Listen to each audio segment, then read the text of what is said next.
ditemukan. Semoga hari ini ada titik terangnya bisa ditemukan.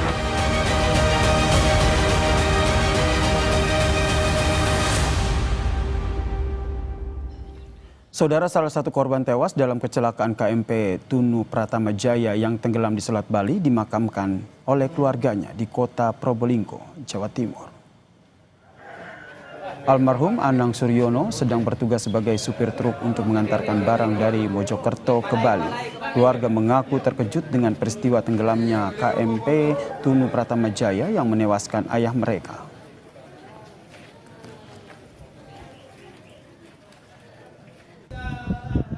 Adanya musibah mendadak, jadi kami keluarga shock, memang seperti mimpi, tiba-tiba hilang. Padahal ya, awal mulanya tidak ada apa-apa, tidak ada firasat apa-apa. Penyayang, sangat-sangat disiplin anaknya, disiplin, penyayang sama ibu, sama anaknya, sama cucunya sangat sayang sekali. Selamat pagi, kapal-kapal yang melintasi jalur pelayaran Pelabuhan Gilimanuk Ketapang. Pencarian puluhan korban tenggelamnya KMP Tunu Pratama Jaya di Selat Bali masih terus dilakukan tim SAR. Sementara sejumlah penumpang KMP Tunu Pratama Jaya yang selamat dan tewas sudah dikembalikan ke keluarganya. Salah satu penumpang, Suyitno, bercerita KMP Tunu Pratama Jaya dalam kondisi yang tidak baik hingga mengalami mesin mati dan tenggelam di Selat Bali. Setelah kapal tenggelam, Suyitno harus bertahan di atas sekoci hingga akhirnya diselamatkan oleh tim SAR. Mesinnya keadaan mesin mati. Itu kejadiannya nggak lama, sekitar 3 menit kejadiannya. Langsung kembali. miring kembali. Sampai waktu kejadian itu lagi apa? Saya dalam waktu mobil? itu di dalam mobil. Waktu miring saya naik ke atas, ada yang ngasih apa namanya? Pelampung. Oh, pelampung. Termasuk adiknya, korban yang belum ditemukan. Adik saya yang ngasih saya pelampung. Tapi dikasih ini langsung kapalnya itu langsung kembali. Perahu koci saya. Saya selama di tengah itu 6 jam. Oh, pakai pelampung. Ya. Dari jam berapa itu? Dari jam 12 sampai jam setengah. KMP Tunu Pratama Jaya tenggelam di Selat Bali pada Rabu 2 Juli 2025 malam. Kapal saat itu berangkat dari Pelabuhan Ketapang Banyuwangi menuju Pelabuhan Gilimanuk. Dalam perjalanan, kapal sempat mengirimkan pesan komunikasi darurat dengan memberi kode merah yang artinya mengalami kebocoran mesin. Tak lama kemudian, kapal mengalami blackout atau mati lampu total hingga terbalik dan tenggelam. Komite Nasional Keselamatan Transportasi akan menginvestigasi penyebab tenggelamnya KMP Tunu Pratama Jaya di Selat Bali. KNKT mulai mengumpulkan video media sosial berikut kelayakan kapal, surat persetujuan berlayar, kondisi cuaca, dan bukti lainnya. Ketika dikeluarkan SPP kan diyakinkan bahwa kapalnya memang dalam kondisi layak secara dokumen maupun secara fisiknya. Terus kemudian awak kapalnya juga dalam kondisi layak untuk melakukan pelayaran. Cuacanya juga memenuhi syarat untuk dilayari dengan jenis kapal itu, bukan kapal yang lain, tapi kapal itu. Nah, kalau semuanya sudah oke lah terjadi kapalnya tenggelam. Apapun sebabnya kita belum tahu. Tapi ketika kapal tenggelam ini, kan kru kapal dilatih bagaimana melakukan tanggap darurat. Tim SAR masih mencari sejumlah korban tenggelamnya KMP Tunu Pratama Jaya di Selat Bali. Dari data manifest, kapal ini mengangkut 53 orang penumpang dan 12 orang kru kapal. Tim Liputan Kompas TV.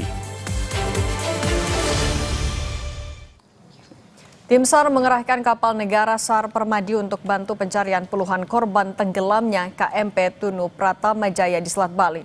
Lalu bagaimana proses pencarian korban yang dilakukan tim SAR? Berikut liputan jurnalis Kompas TV, Dwi Rendra yang tengah berada di kapal SAR untuk ikut melakukan pencarian korban. Saat ini saya berada di kapal negara SAR 2049 Permadi dan saat ini saya bersama tim Basarnas untuk mengikuti evakuasi pencarian korban yang saat ini masih hilang. Dan saat ini saya bersama siapa? Yudi Setiawan. Pak Yudi Setiawan. Selaku? Selaku Nakoda. Pak, Saat ini hasil evaluasi pencarian dari kemarin dan saat ini seperti apa? Baik, untuk saat ini KN SAR Permadi melaksanakan searching di area sektor yang telah ditentukan oleh tim OSD untuk penyisiran. Penyisiran lokasi yang dilintasi kurang lebih dari dermaga aspal antara 10 sampai 15 nautical mil ke arah selatan, ke arah selatan, yang mana area tersebut difokuskan untuk sektor KN SAR Permadi untuk disisir, untuk dicari pencarian, area pencarian. Bagaimana kondisi ombak di sini, Pak, atau cuaca? Baik, untuk kondisi cuaca saat ini berubah-ubah, bisa agak landai, kadang beberapa saat terus angin kencang disertai dengan ombak. Demikian. Gitu, baik. Pak, bisa dijelaskan nggak, Pak? Ini ada alat apa saja dan apa kaitannya dengan proses pencarian evakuasi ini, Pak? Baik, bisa kita jelaskan yang paling sebelah kanan ya, itu ada radar. Radar tersebut kita sebagai pendeteksi benda-benda terapung ya, benda di atas laut, mungkin bisa dijadikan ring jarak antar kapal-kapal gitu yang melintas di sekitar kita. Terus itu ada ECDIS itu bisa untuk plotting atau bisa dijadikan sebagai mapnya atau peta elektronik. Seperti halnya juga GPS juga untuk track kita, pergerakan kita, area-area yang bisa kita tempuh, sektor yang bisa di plotting di tempat-tempat tersebut. Terus alat-alat komunikasi dan komunikasi intern, ada komunikasi secara umum melalui channel-channel marine ya, dan juga melalui HP bisa demikian. Ya, begitulah proses pencarian di hari ketiga bersama kapal negara SAR Permadi, dan selain itu posko telah dibuka di Pelabuhan Ketapang dan Gilimanuk, serta petugas gabungan juga terus berkoordinasi tak hanya dengan petugas lainnya, di antaranya lain adalah nelayan dan kapal yang melintas. Semua diharapkan ketika melihat informasi atau ciri-ciri benda yang berada di laut agar segera melapor ke petugas.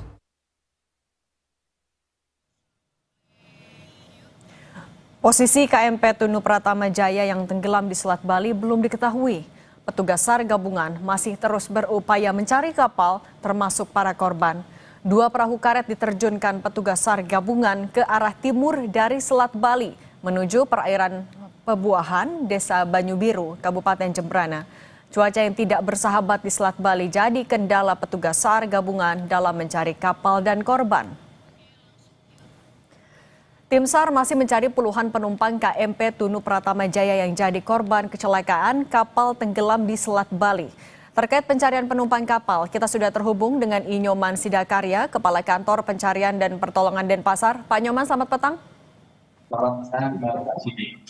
Pak Nyoman, bisa diupdate Pak, kalau untuk pencarian korban per sore hari ini sudah ada tambahan yang ditemukan Pak? Terima kasih dapat kami sampaikan. Terkait dengan saat hari ini dari ketiga komunikasi kapal KMP Pratama Jaya. Untuk korban sampai dengan sore hari ini belum kita membuahkan hasil, masih nihil. Tetapi pergerakan-pergerakan yang kami laksanakan, yaitu ya baik itu dengan alur darat, alur laut maupun alur udara, sampai dengan sore hari ini, yaitu yang pertama, yaitu semua rem yang ada di posko Gilimanuk di SDP, ya, itu ada rem Buleleng, ada rem Jembrana, itu ada sorti pertama itu menuju ke arah selatan kurang lebih jarak 10 nautical mile, dan untuk sorti kedua itu melaksanakan ke arah utara lebih kurang 12,44 nautical mile. Dan kita juga menggerakkan satu buah heli swasta yaitu Bali Air, helikopter Air Bali, yaitu melaksanakan searching ya, di siang hari kurang lebih 1,5 jam demikian, Mbak Sandi. Jadi. Oke. Pak Nyoman, tapi kalau per sore ini kan terakhir 30 korban yang masih dicari. Sudah ada tanda-tanda penambahan korban yang ditemukan, Pak? Baik, sampai dengan sore hari ini belum ada, dan tetapi kita dengan tim SAR gabungan sudah maksimal mungkin untuk melaksanakan pencarian. Kita bersama tim SAR gabungan sudah memberikan atau menyebarkan informasi kepada masyarakat, kepada nelayan. Kemarin yang ditemukan di Pantai Pebuahan, kita fokus di sana untuk mencari di hari kedua, dan hari ini juga kita fokus ke sana. Semua kita kerahkan baik melalui darat maupun melalui laut dan udara, demikian, Mbak. Oke, Pak Nyoman, kalau melihat dari cuaca kemudian kondisi arus saat ini, untuk titik yang difokuskan radius berapa kilometer atau berapa meter, Pak, dari titik tenggelamnya kapal? Baik ya, tadi sudah saya sampaikan, untuk pergerakan alut yang ada di posko STP Gilimanuk, yaitu kami mengerahkan rim-rim, baik itu dari kepolisian, dari AL, maupun rubber dari Brimob ya. Tapi Brimob juga sudah mengerahkan sejauh 12,4 nautical mile ke arah utara dan selatan 10 nautical mile. Pergerakan itu yang kita lakukan secara signifikan ya. Ada yang pagi, ada yang siang, ada yang sore, demikian. Kalau untuk kedalaman Selat Bali sendiri, Pak, di titik tenggelamnya kapal itu berapa meter, Pak? Terkait dengan kedalaman, mohon maaf ya, itu Pak Nyoman, suaranya hilang. dapat kami sampaikan terkait dengan kedalaman Bali. Mohon maaf, itu adalah stakeholder yang lain untuk mengetahui, karena Basarnas sesuai dengan Undang-Undang 29 tahun 2014 tugasnya dengan mencari, menolong, mengevakuasi terhadap korban yang kita cari kapal tenggelam yang ada di Selat Bali. Demikian, Mbak Cindy. Oke, kalau kondisi cuaca juga, Pak, sekarang bagaimana di sana? Apakah memungkinkan untuk dilanjutkan pencarian atau kemungkinan sampai jam berapa?